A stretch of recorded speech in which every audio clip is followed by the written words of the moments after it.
বর্তমান সময়ের আলোচিত নায়িকা মিষ্টি জান্নাত অভিনয়ের পাশাপাশি ব্যক্তিজীবনের নানা মুখরোচক গল্প দিয়ে প্রায়ই সংবাদের শিরোনাম হন তিনি।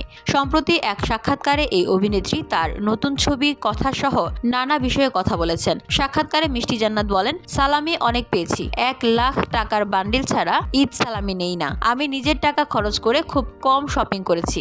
আমি গিফট পাই পরিবার থেকে, বন্ধুদের থেকে। বসুন্ধরা, উত্তরা, বনশ্রী, কুড়িল ও বাড্ডা সহ রাজধানীর বিভিন্ন স্থানে অভিজাত ও অত্যাধুনিক মানের ফ্ল্যাট কেনার এক নির্ভরযোগ্য প্রতিষ্ঠান প্লেজেন্ট প্রপার্টিজ লিমিটেড।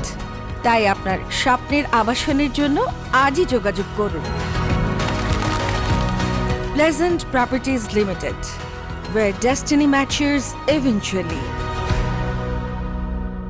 ঈদে পছন্দের মানুষকে সব সময় গিফট করা হয়। নায়িকা আরও বলেন, অলরেডি দুবাই থেকে শপিং করা হয়ে গেছে, কত টাকা হয়েছে আমি জানি না। বিগ বাজেটের সিনেমায় ইতিমধ্যে সাইনিং হয়ে গেছে উল্লেখ করে মিষ্টি আরও বলেন, সব হিরোর সঙ্গে অবশ্যই কাজ করা হবে। বিগ বাজেটের 2টি সিনেমা সাইনিং হতে যাচ্ছে, হয়েছে একটা অলরেডি। আমার সিনেমার যখন নিউজ হবে, প্রযোজককে বলেছি যদি কোনো নায়িকার সঙ্গে প্রেম করতে ইচ্ছে করে আমাকে সাইনিং করাবেন।